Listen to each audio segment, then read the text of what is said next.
안녕하세요. 여러분의 역사를 책임지고 있는 이성용 선생님입니다. 네, 혹시나 이 강의 이전에 소개 강의를 듣지 못한 학생들은 그 강의를 듣고 왔으면 좋겠습니다. 네, 오늘은 첫 시간인데요. 처음 시작을 잘해야 또 끝까지 잘 갈 수 있다고 합니다. 선생님은 사실 공부를 잘하기보다는 이 시간이 여러분과 선생님이 즐거웠으면 좋겠어요. 사실 즐겁게 되면 다시 듣게 될 거고, 그 다음에 그게 또 성적으로 이어지게 마련이거든요. 때문에 이 시간을 즐겼으면 좋겠고, 선생님이 여러분들이 이 시간이 조금이라도 즐거울 수 있게 앞으로도 노력하겠습니다. 그러면 오늘도 공부 시작해 볼게요. 네, 우리가 오늘 배울 부분은 크게 두 가지 학습 목표를 가지고 있는데요. 첫 번째 학습 목표는 바로 흥선대원군의 국내외 정책입니다. 국내에서는 어떤 개혁을 했고, 외국과의 조약이라던가 외국과의 관계에서는 어떤 정책을 했는지에 대해서 배울 거고요. 두 번째 학습 목표는 바로 그 외국과의 계속된 교류 끝에 드디어 맺어진 강화도 조약에 대해서 배울 겁니다. 그러면 빨리 따라오세요, 여러분. 오늘 딴짓하지 말고 빨리 따라오세요. 네, 첫 번째 학습 목표 흥선대원군의 대내외 정책입니다. 이 정책에 대해서 배우기 전에 흥선대원군이 왜 개혁을 하게 되는지, 그 당시의 상황이 얼마나 이상했는지를 한번 알아봐야겠죠. 우선 국내에는 세도 정치와 삼정의 문란으로 매우 심각한 상태였는데요.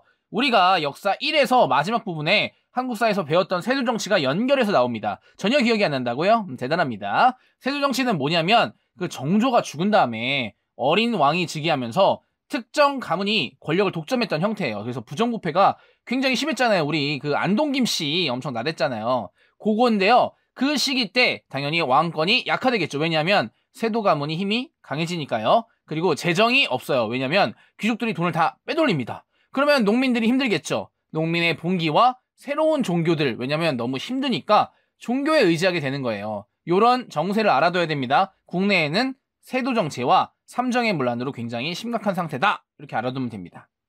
그러면 이제 국외의 상황은 어땠냐면요. 가장 충격적인데요. 우리가 세계에서 가장 최고라고 믿었던 중국이 영국, 프랑스와 싸워서 지게 됩니다. 너무나 충격적이죠. 그리고 일본이 미국에 의해서 개항을 하게 되는데요. 항구가 열리는 거죠. 그리고 러시아, 우리나라 위쪽에 있던 러시아가 자꾸 우리나라 쪽으로 내려옵니다. 그리고 우리나라 근처에 이양선, 중요해요. 이양선, 모양이 이상하다는 거죠. 우리나라 배와 모양이 다른 이양선이 출몰해서 자꾸 우리와 무역을 요구하죠. 쉽게 말해서 우리가 믿었던 중국, 그 다음에 가까운 일본이 서양에 의해서 개항이 되고요. 그 다음에 자꾸 우리나라에 서양 세력이 접근했다 이겁니다. 그 대표적인 예가 바로 이양선인 거죠. 네, 이때 이런 혼란한 상황을 정리하게 나온 사람이 바로 흥선대원군이고요. 이 흥선대원군은 고종의 아버지입니다. 근데 고종이 너무 나이가 어리기 때문에 이 흥선대원군이 대신 정치를 하게 된 거죠. 이 흥선대원군의 목표는 크게 두 가지였어요. 왜냐면 지금 문제가 크게 두 가지였거든요. 뭐냐면 왕권이 너무 약하다는 거. 그래서 왕권을 강화해야 되는 게 첫 번째고요. 두 번째는 뭐냐? 나라에 돈이 너무 없습니다. 애들이 너무 빼돌렸어. 그래서 재정을 늘리는 거. 이 두 가지가 목표였기 때문에 이 두 가지 방향으로 개혁을 하게 됩니다. 네, 우선 왕권 강화를 위해서 세 가지를 했는데요. 첫 번째가 바로 비변사를 폐지한 것입니다. 원래 비변사는 임시기구였다가 최고기구가 된 그런 기구였는데 거기 안에 세도 가문이 가득 차 있었던 거죠. 대표적인 안동김씨 같은 애들이 있었어요. 그래서 이 비변사를 폐지해서 세도 가문을 쫓아내게 됩니다. 첫 번째, 비변사를 폐지했다. 두 번째, 전쟁 중에 많이 이제 초라하게 된 경복궁을 더 크게 만들었습니다. 그걸 좀 어려운 말로 중건이라고 하거든요. 경복궁, 중건. 근데 돈이 어딨어. 궁궐을 더 크게 만들려면. 때문에 원래 돈의 100배가 되는 가치를 가진 당백전이라는 걸 발행했습니다. 좋은 거 아니에요? 근데 이 동전의 가치가 너무 높다 보니까 물가도 같이 오르는 거예요. 물가가 뭔지 알죠? 과자가 5,000원, 만원, 15,000원 이렇게 오르는 겁니다. 그럼 백성들이 엄청 힘들었겠죠? 그런데도 돈이 부족해서 뭘 했냐면요. 원납전이라는 걸 강제로 거뒀는데요. 원납, 원에서 납부한다. 약간 기부금 같은 거죠. 그러니까 좀 돈이 있는 사람들에게 강제 기부금을 거둔 거예요. 게다가 이 경복궁을 만들 때 백성들을 그냥 무상으로 데려다가 막 썼겠죠. 때문에 이 경복궁은 부작용이 많았습니다. 어쨌든 왕권 강화를 위해서 경복궁 중건을 했다는 거랑 당백전의 발행으로 물가가 많이 올랐다는 거 꼭 알아둬야 됩니다. 네, 마지막으로 왕권 강화를 위해서 한 게 조선 최후의 법전인 대전회통이라는 걸 만들어서 통치체제를 더 확실히 했는데요. 지금 왕권 강화책 3개 배웠습니다. 비변사를 폐지했다는 거, 경복궁을 더 크게 만드는 거, 경복궁 중건을 했다는 거, 세 번째, 법전인 대전회통을 만들었다는 거. 바로 이겁니다. 네, 두 번째 목표는 돈이 없기 때문에 재정을 확충하는 거였는데요. 크게 두 가지를 했습니다. 가장 문제가 많았던 세조정치 때 아마 공부 안 하는 애들도 이건 기억이 날걸요? 삼정의 문란. 그래서 그 삼정의 문란을 시정하기 위해서 나섰습니다. 삼정이 뭐냐면요. 전정, 군정, 환곡이라고 세 가지가 있는데 전정은 쉽게 말하면 토지세고요. 그 다음에 군정은 군대 대신에 내는 세금이 있었습니다. 그게 군정이었고요. 환곡은 내가 힘들 때 곡식을 빌렸다가 나중에 갚을 때 이자를 조금 넣어서 이렇게 보내주는 그런 세 개의 제도를 합쳐서 우리가 삼정이라고 불렀죠.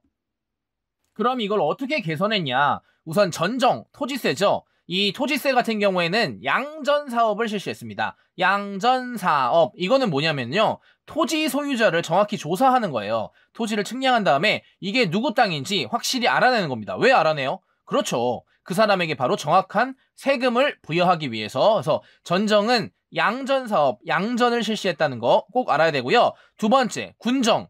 군대 대신에 내는 세금이 있었잖아요. 그 전에는 양반과 상민이 있으면 양반은 내지 않았어요. 그런데 무슨 제도를 실시했냐면 시험에 엄청 많이 나오는 호포제입니다. 호포제, 우리 101호, 102호, 103호 할 때 바로 이 호잖아요. 이제 세금을 어디다 부과하냐면 집에다 부과합니다. 이 신분에 상관없이 간단히 말하면 양반도 이제 뭘 내야 된다. 그렇죠. 군포를 내야 된다. 이렇게 되는 거죠. 그게 바로 호포제고요.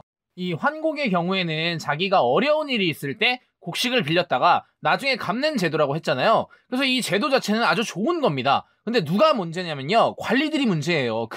그대로 돌려받지 않고 더 이자를 굉장히 많이 붙여서 받기 때문에 이 관리가 문제인 겁니다. 관리가. 때문에 그럼 관리가 하지 말고 너희들끼리 민간인들끼리 자치적으로 하는 건 어때? 그래서 바로 이 환곡을 사창제로 바꿉니다. 다시 전정을 양전을 실시하고요. 군정에서는 호포제, 양반도 내라 이렇게 바꿨고요. 그다음에 환곡에서는 야 이거는 관리가 문제니까 너희들끼리 알아서 해 이렇게 하는 사창제로 바꿨다. 이렇게 알면 됩니다. 네, 그리고 이제 재정을 늘리기 위해서 했던 두 번째 정책은 뭐냐면 바로 서원을 정리하는 겁니다. 서원은 뭐 하는 거냐면요. 이제 유교를 공부하는 사람들이 그 유학자들에 대해 제사도 지내고 공부도 하고 이러던 곳이었는데요. 여기가 이제 뭐가 문제냐면 바로 여기서 공부하는 사람들은 면세, 면역입니다. 면세가 뭐냐면요. 세금을 안 내고요. 면역은 일을 하지 않아도 되는 거예요. 근데 그것만의 혜택을 누리는 것도 불만인데 거기다가 플러스해서 농민들까지 수탈하게 된 거죠. 그걸 보고 흥선대원군이 쟤네 다 부셔버려야겠다. 쟤네 부시면 세금도 낼 거고 농민들도 괴롭히지 않을 거 아니에요. 때문에 이 서원을 정말 중요한 곳 47개만 남기고요. 다 정리해버렸습니다. 대단하지요? 그래서 여기서 이제 맨날 나오는 예문 중에 백성에게 해가 되는 것이 있으면 공자가 다시 살아난다고 해도 나는 용서치 않겠다 뭐 이런 말이 있습니다. 이 공자가 유교의 창시자나 다름이 없는 사람인데 이 사람이 와도 만약에 잘못했다면 서원을 부실 수 있다 이렇게 멋있는 말을 한 거죠. 서원을 정리했다는 거 꼭 알아둬야 됩니다. 네, 이렇게 흥선대원군은요, 이제 대내적으로는 두 개의 목표, 왕권을 강화하고 국가 재정을 넓히는 거에 힘을 썼는데요. 왕권 강화를 위해서 비변사 폐지, 경복궁 중건, 대존해통 만들었고요. 그다음에 국가 재정 확충을 위해서 삼정의 문란을 시정하고 서원을 정리해버렸죠. 그럼 이제 국외, 다른 나라와의 관계는 어땠냐? 그것에 대해서 이제 배울 겁니다. 네, 우선 흥선대원군은요, 러시아를 굉장히 견제했는데요. 너무나 이제 강력한 나라이기 때문에 프랑스 세력을 이용해서 사실 견제하려고 하다가 실패하게 됩니다. 우선 한번 틀어졌죠. 그 다음에 양반 유생들이 자꾸 천주교에 반대합니다. 왜냐면 천주교가 약간 평등에 기반한 종교 사상이잖아요. 때문에 이 흥선대원군이 이 천주교를 박해하고요. 그 다음에 프랑스 선교사 9명을 죽이는 사건이 일어나는데요. 그 사건을 바로 병인 박해라고 합니다. 병인년에 일어난 뭐 구박과 탄압 뭐 이런 뜻이죠. 네, 당연히 프랑스 선교사들을 죽였기 때문에 프랑스가 열받았겠죠. 그래서 프랑스가 쳐들어오게 됩니다. 근데 우리나라에 이제 따지려면 서울에 가야 되잖아요. 서울에 이제 왕이 있기 때문에. 근데 그 당시에는 이제 비행기가 없기 때문에 배를 타고 이렇게 한강을 따라서 서울로 가게 되는데요. 그러려면 반드시 지나가야 하는 곳이 바로 강화도입니다. 때문에 프랑스가 강화도를 먼저 침략하게 되는데요. 요 사건을 병인 양요라고 합니다. 병인 박해 때문에 프랑스가 쳐들어온 사건을 병인 양요라고 합니다. 네, 강화도에서 이 프랑스군에 맞서서 한성근과 양원수가 맞서 싸우게 되는데요. 특히 이제 양원수 부대, 정족산성에서 싸웠던 양원수 부대가 이제 시험에 잘 나오고요. 이 프랑스군이 도망가면서 우리 강화도에 있던 외교장각의 도서를 약탈해 갑니다. 약간 우리 자존심 상하면은 도망갈 때 막 뭐 가져가잖아요. 약간 그런 느낌이죠. 네, 그 이후에도 이제 서양의 접근은 계속되는데요. 오페르트라는 사람이 우리나라에 또 이제 무역을 요구합니다. 하지만 우리나라 당연히 거절했겠죠. 도도합니다. 도도해. 그래서 이 사람이 자존심 상하잖아요. 그러니까 이 오페르트라는 사람이 흥선대원군의 아버지 남현군의 묘를 도굴하려다가 실패한 사건이 있었습니다. 이 사건을 바로 오페르트 도굴 사건이라고 하는데요. 아니, 남의 무덤을 도대체 왜 파는 겁니까? 네, 또 미국과의 충돌도 있었는데요. 미국의 배 이름 제너럴 쇼모노가 대동강으로 올라옵니다. 대동강은 지금의 평양 근처인데요. 어쨌든 간에 이 대동강을 거슬러 올라와서 또 우리랑 무역을 하자고 합니다. 근데 우리 도도남이잖아요. 도도녀. 싫은데요? 이랬더니 당연히 난동을 부렸습니다. 근데 우리나라 사람들도 건드리면 또 다혈질이에요, 여러분. 잘 알겠지만. 그래서 으아 막 화난 거예요. 그래서 그 제너럴 쇼모노를 우리가 불태웠습니다. 평양 사람들이 이 제너럴 쇼모노를 불태웠어요. 그 사건을 바로 제너럴 쇼모노 사건이라고 합니다. 네, 이 제너럴 쇼모노를 우리가 캠프파이어 했잖아요. 그래서 이 제너럴 쇼모노 사건 때문에 당연히 미국이 쳐들어오게 되죠. 그게 바로 또 신미양요입니다. 신미양요. 그래서 이제 강화도를 당연히 침략하게 되고요. 이때 맞서 싸운 사람이 바로 어제연, 어디서 싸우냐? 광성보에서 저항했습니다. 어제연, 광성보. 이제 끝까지 열심히 싸웠지만 미국에 지고요. 지긴 했지만 미군을 퇴각시키는 데는 그래도 성공했습니다. 네, 이 두 번의 서양 세력의 침략을 당하고 나서요. 너무너무 깜짝 놀랐겠죠? 흥선대원군이 나는 진짜로 서양 세력과는 수교하지 않겠다. 이런 의지를 알리기 위해서 전국 곳곳에다 비석을 세우는데요. 그 비석의 이름이 바로 척화비입니다. 척화비. 뭐라고 써있냐? 서양호랑 개가 진범하는데 싸우지 않으면 화친하는 것이요. 화친을 주장하는 것은 나라를 파는 것이다. 간단히 말하면 서양이랑 놀면 나라를 파는 거야. 이렇게 말한 거죠. 네, 이렇게 서양 세력과 소통하지 않는 것을 통상수교 거부 정책이라고 합니다. 이 통상수교 거부 정책을 함으로써 의의와 한계가 있는데요. 의의는 뭐냐면 그래도 서양 세력의 침략을 방어했다는 거고요. 한계는 뭐냐? 한계는 우리가 그 당시에 발전된 이 서양 세력의 문명이나 문물들을 빨리 받아들였으면 우리가 좀 더 빨리 근대화가 됐겠죠. 근데 근대화가 지연되고요. 세계의 흐름을 우리가 따라가지 못했다라는 한계가 있습니다. 네, 그래서 정리해보면요. 프랑스 선교사를 중인 병인박해, 그걸 구실로 쳐들어온 병인양요, 그 다음에 오페르트 도굴 사건, 통상을 요구하는 미국 배를 불태운 제너럴 쇼모노 사건, 그걸 구실로 쳐들어온 신미양요, 서양이랑 다시는 안 놀 거다 해서 세운 비석이 척화비죠. 그래서 이걸 순서대로 하면 병인박해, 병인양요, 오페르트 도굴 사건, 제너럴 쇼모노 사건, 신미양요, 척화비. 그래서 이렇게 순서대로 내는 문제를 많이 내는데요. 여기서 이제 중요한 거는 뭐냐면요. 제너럴 쇼모노가 신미양요 앞에 있는 게 아니라 병인박해와 병인양요 사이, 그러니까 병인양요 앞에 일어난 사건이라는 게 중요합니다. 이 제너럴 쇼모노가 일어나고 바로 신미양요가 일어난 게 아니라요. 제너럴 쇼모노 사건이 있고 나서 5년 후에 신미양요가 일어난 거예요. 때문에 제너럴 쇼모노가 병인박해와 병인양요 사이에 있다는 거 꼭 알아둬야 됩니다. 그리고 이 양요 때 물리친 사람 있잖아요. 그 물리친 사람과 그 사람들의 위치도 꼭 알아둬야 됩니다. 네, 두 번째 학습 목표 강화도 조약입니다. 이 강화도 조약을 체결하기 전에요. 흥선대원군이 드디어 이제 물러나고요. 고종이 직접 정치하게 됩니다. 고종이 직접 정치하게 되면서요. 민씨 세력, 외척 세력인 민씨 세력이 이제 정권을 장악하게 됩니다. 애들이 뭐 민씨라고 하니까 민달팽이를 얘기하더라고요. 이 민씨 세력이 정권을 장악했고요. 통상개화론이라는 게 힘을 얻었습니다. 통상개화, 통상수교 거부의 반대겠죠. 이제 다른 나라랑 무역을 하고 좀 개방을 하자, 이런 목소리가 커졌다 이겁니다. 네, 이렇게 우리나라가 다른 나라와 무역을 할까 말까 고민하고 있을 때쯤에 우리의 또 베스트 프렌드 있잖아요. 일본이 나타납니다. 일본이 운요호라는 군함을 끌고 와요. 그래서 그 앞에서 우리나라랑 무역을 하자고 막 시위를 벌입니다. 근데 우리도 건드리면 좀 다혈질이라고 했잖아요, 선생님이? 다혈질입니다, 우리. 그래서 우리가 거기다 또 포격을 했습니다. 빵빵 쏜 거예요. 그랬더니 일본이 왜 우리 군함에다가 포격을 하냐. 그거를 구실로 그럼 우리나라랑 조약을 맺자. 이렇게 된 게 바로 운요호 사건입니다. 운요호 사건. 네, 그래서 이제 강화도 조약을 맺게 됐는데요. 이 강화도 조약의 내용이 있습니다. 크게 이제 4가지 정도로 나눠볼 수 있는데 이 내용의 숨은 의미에 대해서 알아야 돼요. 첫 번째 조항은 뭐냐면 조선은 자주국이다 이렇게 말해줬거든요. 자주국은 자기 스스로 이제 힘을 갖고 결정할 권리를 가졌다. 이거 좋은 거예요, 아니에요, 선생님? 물론 좋은 거라고 볼 수 있는데요. 이게 뭐냐면 우리는 전통적으로 약간 청나라, 중국의 영향을 많이 받았고 중국의 간섭도 많이 받아왔습니다. 만약에 일본이 우리나라를 정복한다면 중국이 개입할 여지가 있잖아요. 그러니까 이거는 뭐냐면 이 조약은 일본과 조선이 맺은 조약이고 청나라는 간섭하지 마! 이렇게 말하는 거나 다름이 없습니다. 자주국이라는 얘기는 청의 간섭을 배제하려는 목적이었다 이겁니다. 네, 두 번째로는요. 3개의 항구를 개항했는데 부산, 원산, 인천입니다. 인천은 정치적 이유인데요. 인천의 바로 옆에가 바로 서울이기 때문이고요. 그 다음에 부산은 경제적 목적, 뭔가 우리 경제적 물질을 빼가기 위해서 부산과 일본이 가깝잖아요. 그 다음에 우리나라의 군사적 요충지인 곳이 원산인데 여기는 군사적인 목적으로 3개의 항구를 열었습니다. 진짜 머리 잘 쓰죠.